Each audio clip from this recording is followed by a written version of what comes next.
여기 어린 딸과 함께 한국의 버스에 탑승하게 되었다는 영국 여성이 있습니다.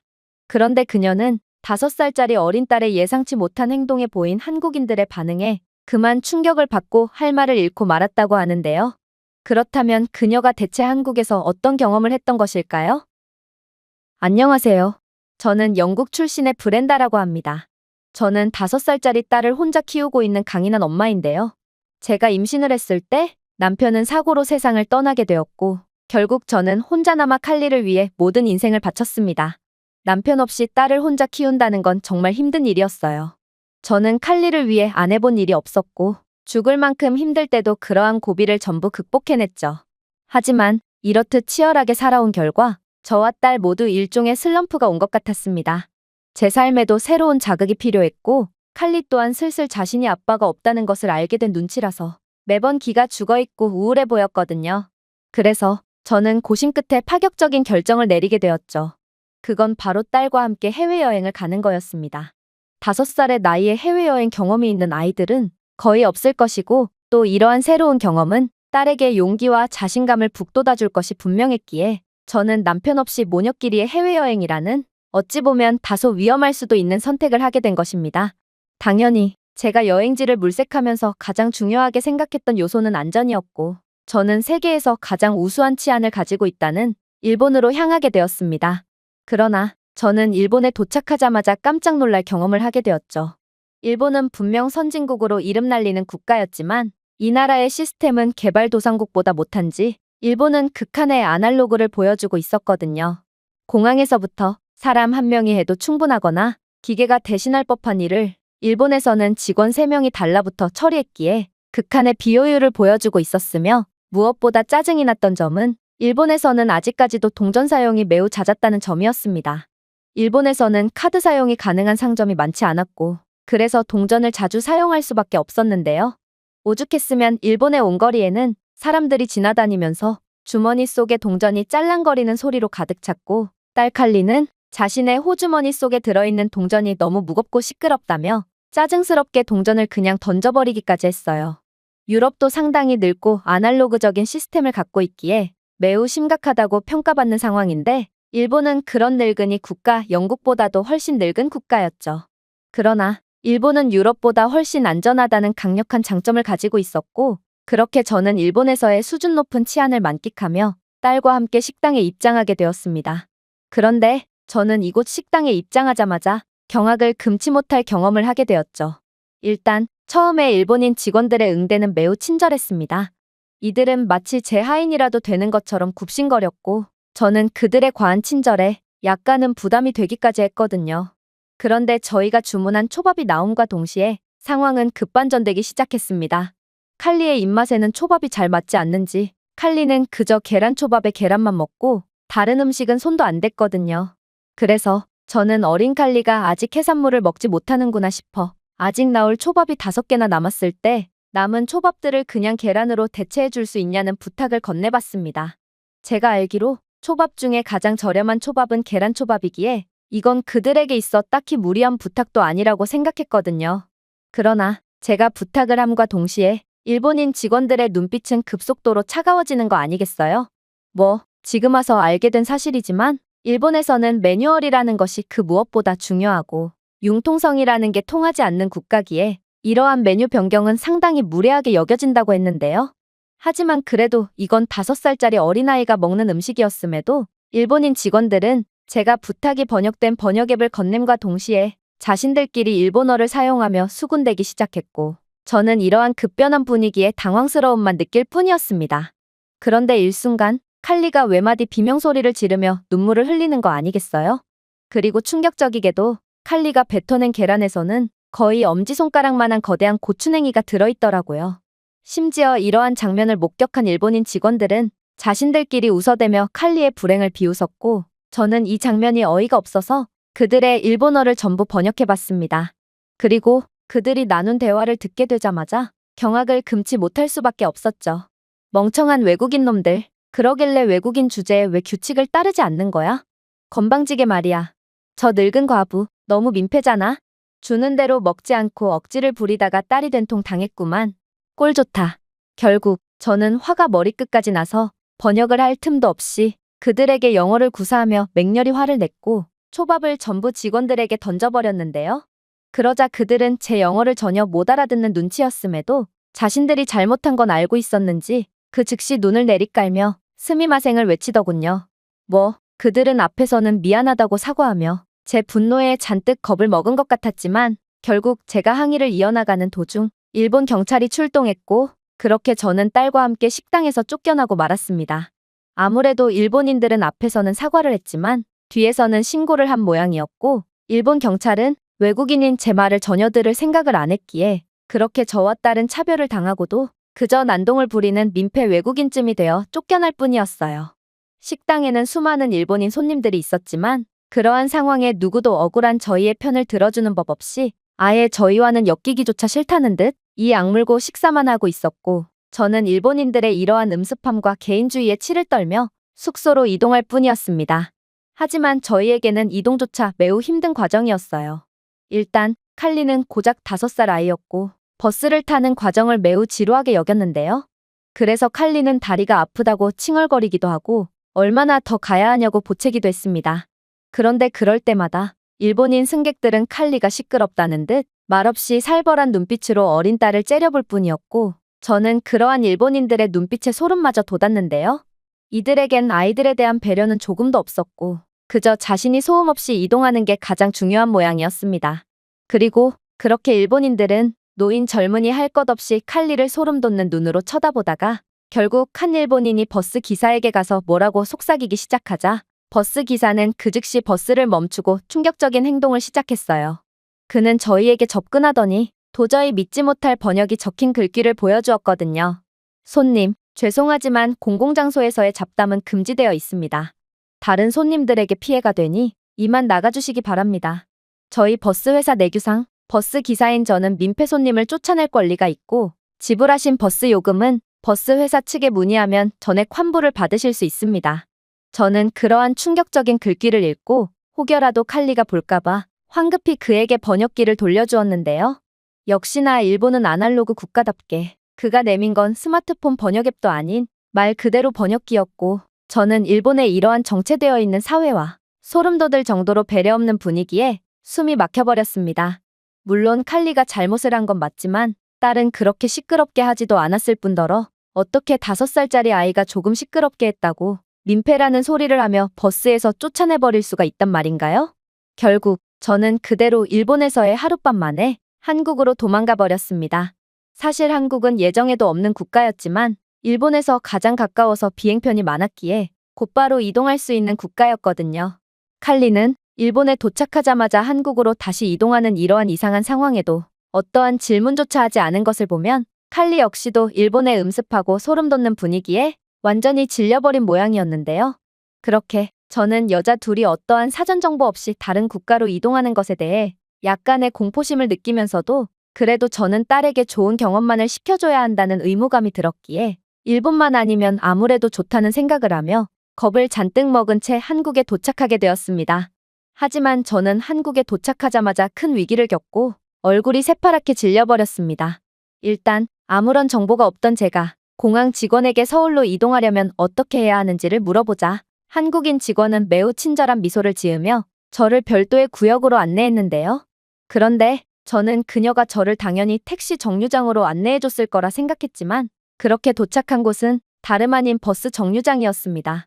문제는 저는 급하게 한국으로 오느라 지금은 새벽 시간이었다는 것이죠. 저는 직원이 저를 왜 이런 곳으로 안내했는지 이해조차 안 갔습니다. 보통 새벽 시간에는 모든 곳이 위험해지는 게 당연하고 특히나 버스 정류장 같은 곳은 우범지대라고 여겨지는 곳이거든요. 심지어 이런 새벽 시간대에 버스가 운행할 리는 더더욱 없었기에 저는 아무래도 공항 직원이 저희를 일부러 곤경에 빠뜨리려고 수작을 부린 거라는 의심을 하게 되었습니다. 일본에서도 터무니없는 이유로 차별을 받았던 저와 딸이었기에 한국도 마찬가지라는 생각을 할 수밖에 없던 거였죠. 결국 저는 겁에 질려 칼리를 꼭 끌어안고 어떻게 하면 이곳에서 탈출할 수 있는지를 머릿속에서 곱씹어 봤습니다.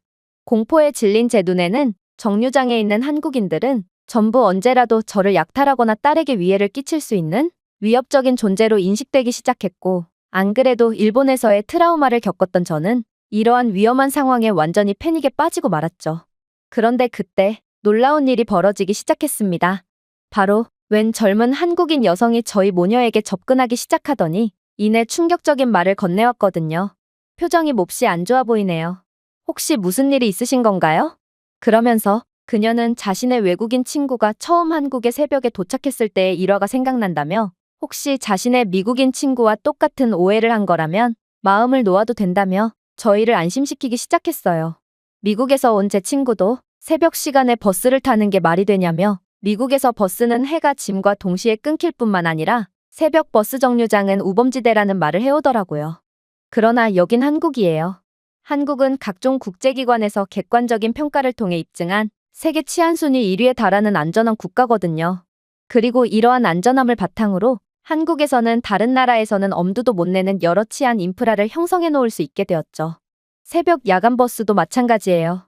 한국에서는 새벽에도 버스가 운행되고 이 버스는 수많은 한국인들의 발이 되어주며 한국을 밤에도 빛나는 효율적인 국가로 만들어주고 있거든요.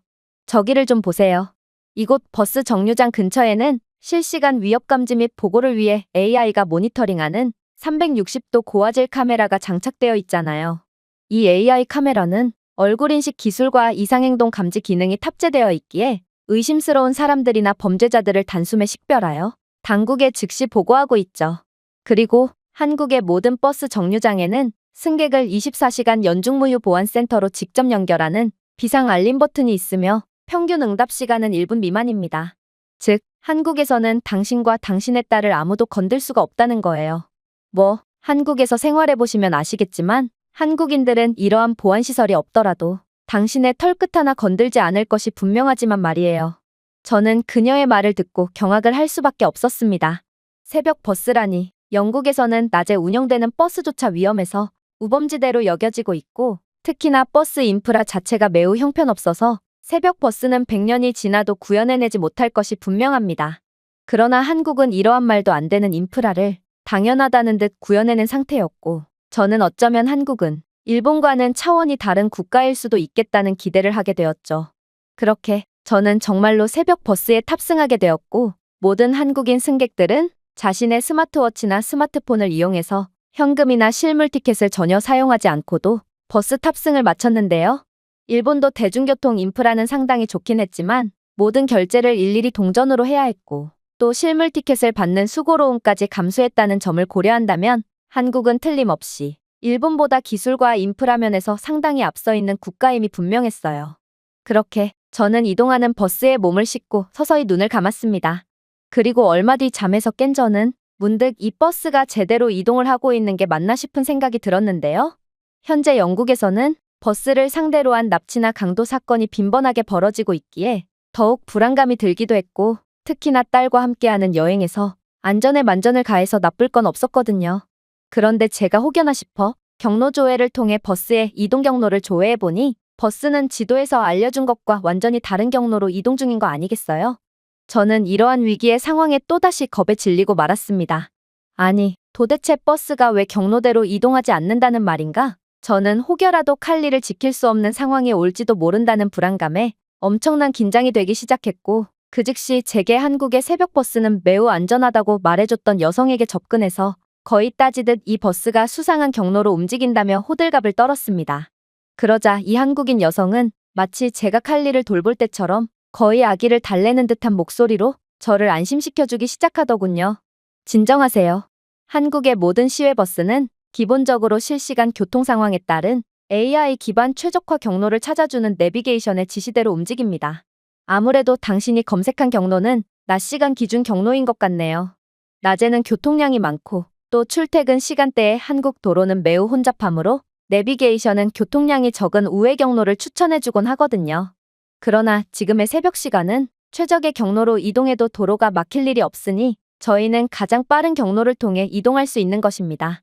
저는 그녀의 대답에 다시 한번 놀랄 수밖에 없었습니다. 도대체 한국의 기술력과 인프라 수준은 어느 경지에까지 도달했다는 말인가? 이건 도저히 보고도 믿기지가 않는 모습이었기에 저는 또다시 경탄을 할 수밖에 없었죠. 그러나 한국의 가장 놀라운 모습은 따로 있었습니다. 그건 바로 한국인들의 놀라운 시민의식과 배려심이었죠. 일단 이 심야버스에 탑승한 한국인들은 그 누구도 이러한 공공장소에서 시끄럽게 떠들거나 민폐 행동을 하는 경우가 없었는데요. 이곳 버스에서 민폐짓을 하는 사람이라곤 오직 한 명밖에 없었거든요. 몇몇 분들은 예상하셨을 수도 있겠지만 그건 바로 제 딸 칼리였어요. 칼리는 새벽 시간임에도 전혀 졸린 기색을 보이지 않았고 연신 언제 도착하냐며 땡깡을 부렸을 뿐만 아니라 급기야 버스 통로를 뛰어다니며 다른 한국인들의 수면을 방해하기까지 했거든요.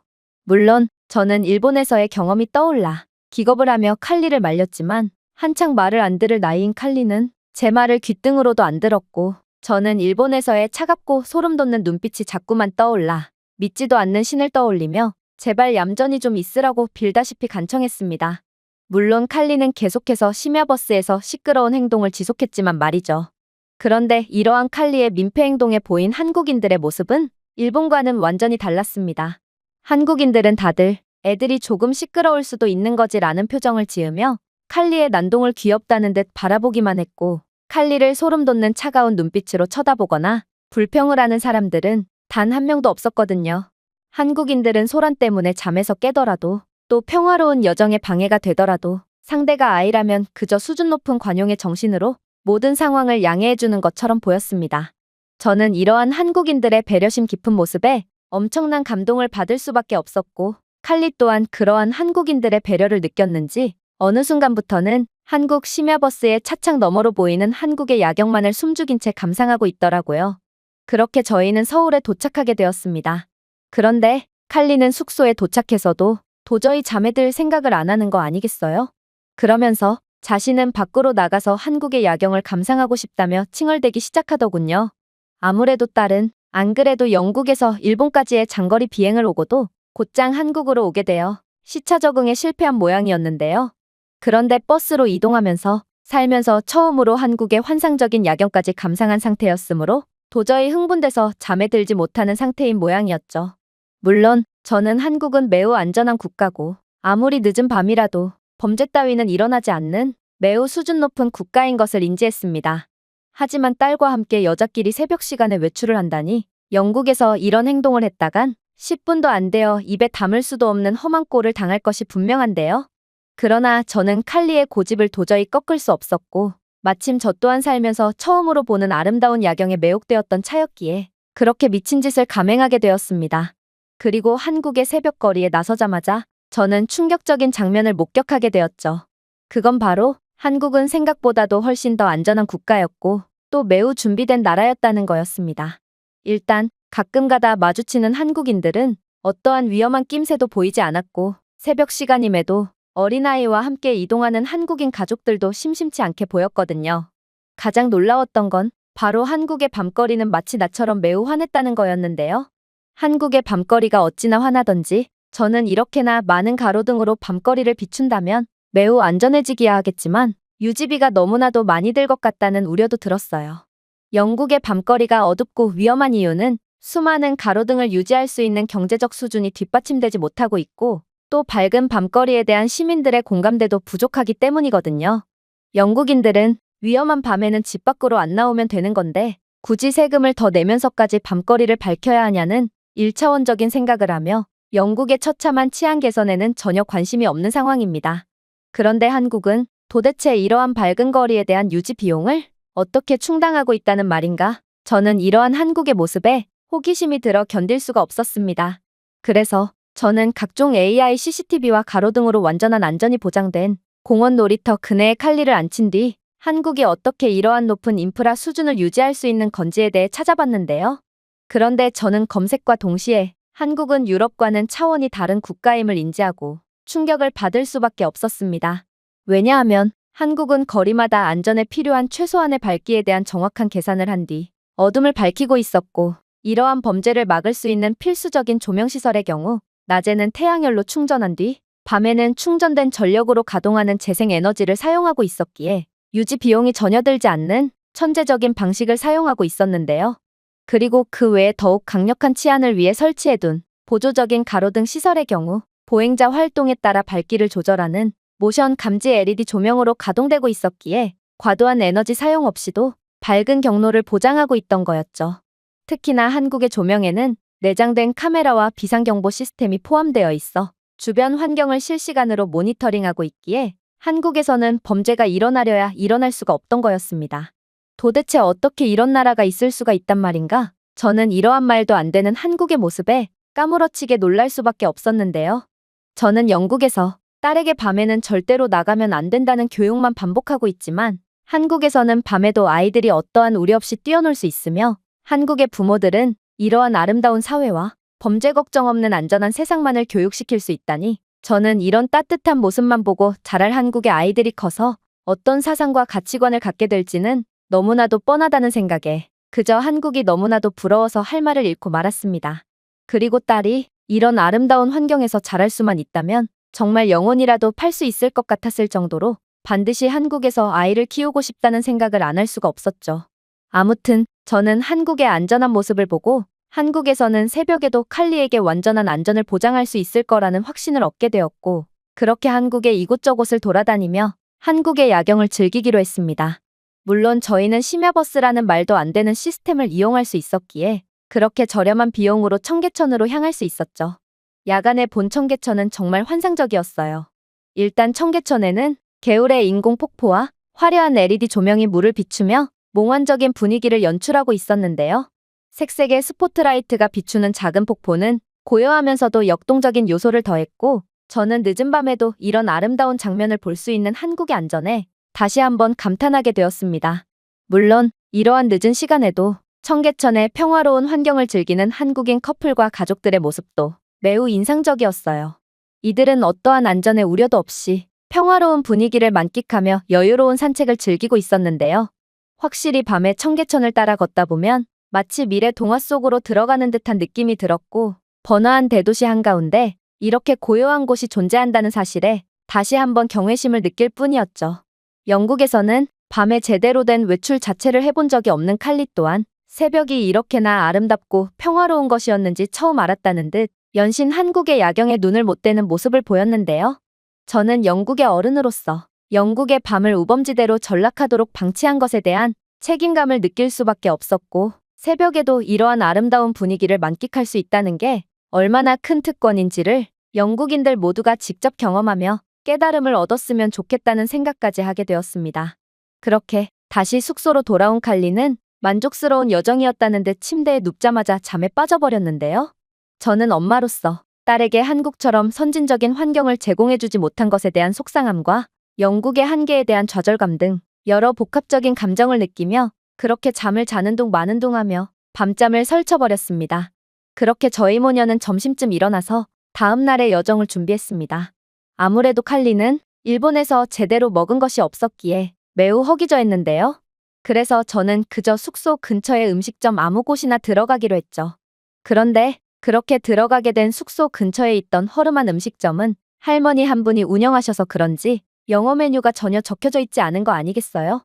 한국어를 전혀 못했던 저는 무슨 메뉴를 골라야 할지 난감했으나 아무래도 제일 위에 적혀있는 메뉴가 가장 잘 나가겠지 하는 생각을 하며 메뉴판에서 제일 먼저 적혀있는 음식 2가지를 주문했습니다. 그렇게 나온 음식은 제육볶음과 닭갈비 요리였어요. 그리고 저는 이 두 음식을 맛보자마자 한국의 음식 문화의 높은 수준에 경탄할 뿐이었는데요. 제육볶음과 닭갈비의 매운맛과 단맛이 완벽하게 조화된 맛은 형편없는 음식을 자랑하는 영국 요리와는 결을 완전히 달리했으며 일본의 짜기만한 음식들과도 수준 자체가 달랐거든요. 그러나 문제는 아직 어린 칼리에게는 제육볶음과 닭갈비가 너무나도 매웠다는 것입니다. 칼리는 이 음식들이 맵지만 맛은 있었는지 계속해서 두 음식을 먹으려고 시도했는데요. 그녀는 물에 담갔다가 먹기도 하고 호호 불어서 먹으려고도 했지만 결국 칼리에게 한식은 너무 매운 존재인 모양인지 칼리는 반찬으로 나온 콩나물과 시금치 무침 그리고 계란말이만 건드릴 뿐이더라고요. 물론 한국에서 무료 반찬으로 나온 음식들도 꽤나 수준이 높았지만 저는 엄마로서 딸이 메인 요리를 통 먹지를 못하는 모습이 너무나도 마음에 걸렸습니다. 그러나 저는 일본에서의 트라우마가 생각나서 섣불리 다른 음식을 추가적으로 주문할 엄두는 나지 않았죠. 일본에서처럼 이곳 식당의 한국인 할머니 또한 왜 주문을 한 번에 하지 않고 나눠서 하냐며 음식에 이상한 짓을 한다면 그건 딸에게 씻을 수 없는 상처이자 트라우마로 남을 것 같았거든요. 그래서 저는 분명 닭갈비와 제육볶음이 상당히 마음에 들었지만 그냥 음식을 전부 남기고 다른 음식점에서 새로운 메뉴를 주문하기로 결정했습니다. 그런데 그렇게 자리에서 일어나려던 그 순간 칼리의 식사 모습을 유심히 살펴보던 할머니가 충격적인 내용이 담긴 번역 앱을 들이미는 거 아니겠어요? 딸이 통 음식을 못 먹네. 어린아이가 먹을 음식이므로 최대한 안 맵게 요리하긴 했지만 그래도 맵게 느껴지는가 보구나. 제육볶음과 닭갈비 대신 새로운 음식을 가져왔으니 이거라도 먹여봐.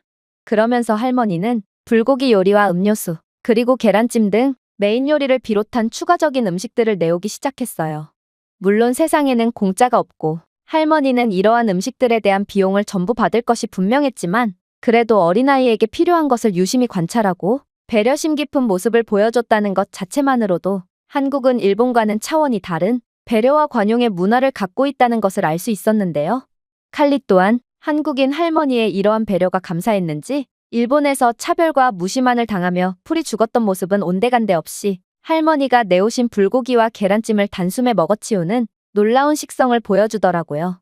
정말로 칼리는 한식을 먹을 때만큼은 5살짜리 어린아이가 아닌 마치 성인 남성이 식사를 하는 것처럼 보였을 정도로 왕성한 식욕을 보여주었고 딸은 불고기와 계란찜을 전부 처리한 뒤 물에 적신 닭갈비를 어떻게든 먹으려고까지 시도하는 등 작은 체구에 걸맞지 않은 어마어마한 식성을 보여주었죠. 아무래도 수준 높은 음식은 국가를 가리지 않고 모든 사람에게 통하는 모양인지 저 또한 이곳 식당에서 더할 나위 없는 식사를 할 수 있었고 결국 3가지의 메인 요리와 갖가지 반찬들을 전부 비운 채 자리에서 일어나게 되었습니다. 그런데 그렇게 계산을 하기 위해 이동했을 때 저는 도저히 이해가 가지 않는 경험을 하게 되었습니다. 분명 저희는 2가지의 메인 요리와 더불어 할머니께서 추가적으로 내오신 음료수와 메인 요리 1개, 그리고 계란찜과 반찬 리필까지 제공받았지만 할머니는 그러한 추가 요금을 전혀 책정하지 않으셨거든요. 저는 아무래도 한국인 할머니가 연로하신 탓에 깜빡하고 계산을 잘못하셨구나 싶었고 그렇게 번역 앱을 들이밀며 추가적인 음식에 대한 금액을 청구하지 않으셨다는 말을 건넸습니다. 그런데 한국인 할머니는 무슨 뚱딴지 같은 소리를 하냐는 듯 저를 쳐다보더니 이내 경악을 금치 못할 말씀을 하시는 거 아니겠어요? 아니, 무슨 애들 먹인 걸로 돈까지 받아? 어린아이가 음식이 안 맞아서 굶고 있으면 어른 입장에서 아이를 위해 음식을 제공하는 건 너무도 당연한 거 아냐? 나 또한 어렸을 때 밥을 굶고 있을 때면 동네 어른들이 없는 살림에도 음식을 나눠주곤 했고 또 딸을 키우고 손녀까지 키워본 사람 입장에서 밥을 굶고 있는 아이를 보고도 가만히 있는 건 도저히 말이 되지 않아. 한국은 이런 걸로 돈까지 받을 정도로 무정한 국가가 아니고 이건 내가 아이를 위해 주는 선물이니 돈을 지불하지 않아도 돼. 아니, 도대체 이 할머니는 어떻게 남의 아이를 위해 적자까지 감수하는 모습을 보일 수가 있단 말인가요? 극심한 개인주의 문화권인 영국에서 자란 저는 이러한 한국의 모습이 도저히 이해가 안 됐고 그렇게 할머니께 억지로라도 돈을 쥐어주려고 했는데요. 그런데 할머니는 급기야 화까지 내시더니 한국에서 이런 걸로 돈을 받으면 사람 취급도 못 받는다는 충격적인 내용이 담긴 번역 앱까지 건네시는 거 아니겠어요? 그렇게 저는 할머니께 진심 어린 감사를 표하며 조용히 식당에서 나올 뿐이었습니다. 칼리는 이러한 호의를 이해하기엔 아직 너무도 어린 나이였지만 그래도 한국인들의 따뜻한 마음씨와 배려는 본능적으로 느낄 수 있었는지 일본에서의 침울하고 눈치만 보던 모습과는 다른 매우 활발한 모습만을 보이며 한국의 아름다운 분위기를 한껏 즐겼는데요. 저는 이런 나라야말로 진정한 사람 사는 국가라는 생각을 하게 되었고 그렇게 우연히 오게 된 한국에서 어떻게 하면 한국에서 칼리와 함께 살 수 있는지를 알아보고 있는 상태입니다. 한국은 정말 아이 키우기에 최고의 국가였고 이런 나라에서 살 수 있는 영광이 주어진다면 저는 무슨 일이든 할 수 있을 것 같거든요. 제가 준비해온 내용은 여기까지입니다. 끝까지 시청해주셔서 진심으로 감사드리며 여러분들의 구독과 좋아요, 알림 설정은 영상 제작에 큰 힘이 됩니다. 이상 세모튜브였습니다.